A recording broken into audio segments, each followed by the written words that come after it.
आज ही Doubtnut app download करें। Doubtnut पर होगा अब आपके सभी मैथ्स, केमिस्ट्री, फिजिक्स और बायोलॉजी डाउट्स का सफाया।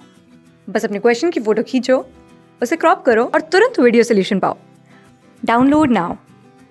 In this question we have given two circular conductors are perpendicular to each other as shown in the figure. If the current is changed in conductor B, will a current be induced in the conductor A? Question में क्या दिया, हमारे पास दो current carrying conductor हैं जो दोनों एक दूसरे के परपेंडिकुलर डायरेक्शन में है। इन दोनों का जो प्लेन है एक दूसरे के परपेंडिकुलर है। एक हमारे पास कंडक्टर है अगर कहीं हॉरिजॉन्टल डायरेक्शन में है, अगर मान लिया हमारे पास हॉरिजॉन्टल डायरेक्शन में था तो कंडक्टर बी का जो प्लेन है हमारा क्या है, वर्टिकल डायरेक्शन में है। ऐसा कुछ क्वेश्चन में गिवन है क्योंकि इन दोनों के बीच में जो एंगल है वो हमारा 90 डिग्री है। तो इतनी चीज़ आपको क्लियर हो गई। इन दोनों का जो प्लेन है कंडक्टर ए और बी का, उन दोनों के बीच में एंगल कितना है, 90 डिग्री है। दोनों एक दूसरे के परपेंडिकुलर डायरेक्शन में है। अगर यहाँ से आप देखो इस तरह से एक हम मान लेते लाइन खींच देते तो इसका प्लेन हो जाता कंडक्टर बी का, ठीक।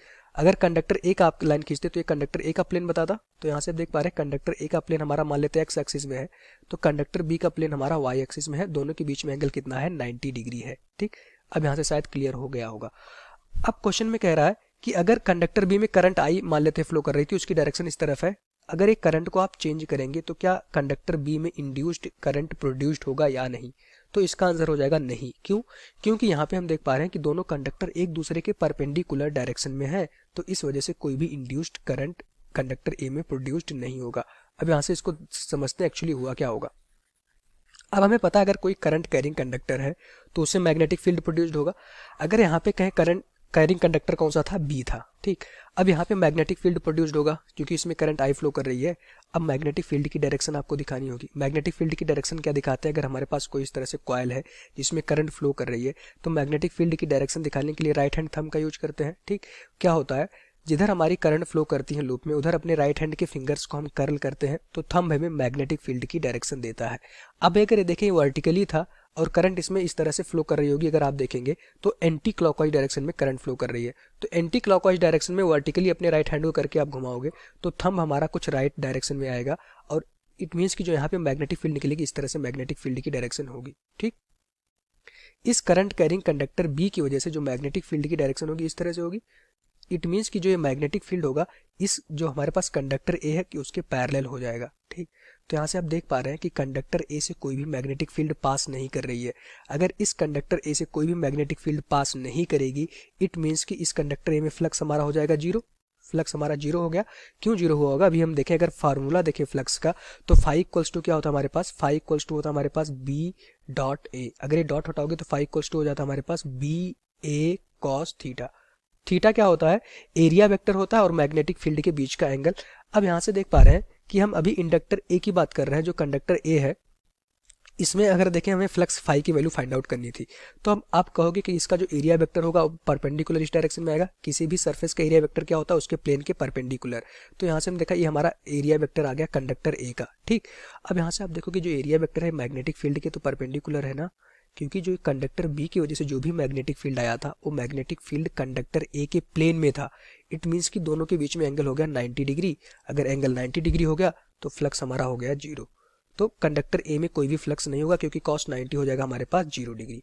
इट मीन्स अगर फ्लक्स जीरो है तो इंड्यूस्ड ईएमएफ भी जीरो हो जाएगा क्योंकि फ्लक्स हमारा जीरो है। इट मीन्स कि इंड्यूस्ड ईएमएफ हमारा जीरो हो जाएगा और फिर अगर इंड्यूस्ड ईएमएफ जीरो हो गया तो कंडक्टर ए में इंड्यूस्ड करंट भी जीरो हो जाएगी। अब ये किसकी बात हम कर रहे थे, कंडक्टर ए की बात कर रहे थे, ठीक। तो यहाँ से हम देख पा रहे हैं कि कोई भी म्यूचुअल इंडक्शन नहीं हो रहा होगा। क्यों नहीं होगा, क्योंकि हम देख पा रहे हैं कि या तो ऐसे आप बोल सकते हैं कंडक्टर बी और कंडक्टर ए एक दूसरे के परपेंडिकुलर है, that's why there is no current induced in conductor ए।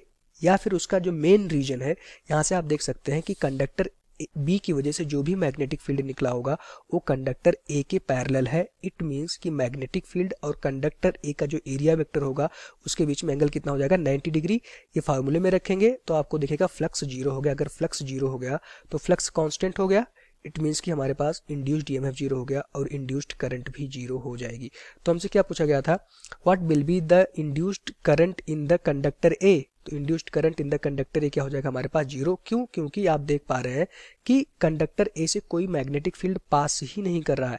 अगर हम कहते हैं मान लेते कंडक्टर ए इस तरह से था, ठीक, ये हमारा कंडक्टर ए था। अब मैग्नेटिक फील्ड अगर मान लेते इस तरह से, इसमें इस तरह से पास करती, ठीक, मैग्नेटिक फील्ड अब इस कंडक्टर के अंदर से पास कर रही है, आप देख पा रहे होंगे।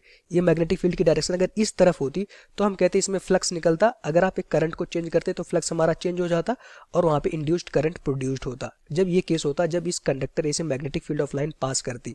लेकिन अभी का जो केस है, जो सिनेरियो बन रहा है, अगर ये कंडक्टर ए है तो जो मैग्नेटिक फील्ड है इसी के प्लेन से इस तरह से पास कर रही है, इसके अंदर से कोई भी मैग्नेटिक फील्ड नहीं पास कर पा रही है, ठीक। तो मैग्नेटिक फील्ड और जो कंडक्टर ए है प्लेन, दोनों पैरेलल है। इट मींस कि अगर कंडक्टर ए का आप एरिया वेक्टर निकालोगे तो परपेंडिकुलर अपवर्ड डायरेक्शन में आएगा, जो मैग्नेटिक फील्ड से परपेंडिकुलर होगा, और इस वजह से फ्लक्स हमारा जीरो हो जाएगा। यही हमारा इस क्वेश्चन का आंसर हो जाएगा। एक लाइन में अपना आंसर भी लिख सकते हैं, no current is induced in coil A since angle is 90 degree. दोनों के बीच में जो एंगल है वो भी 90 डिग्री है, दैट्स वाई करंट हमारा इंड्यूस्ड नहीं होगा। Thank you.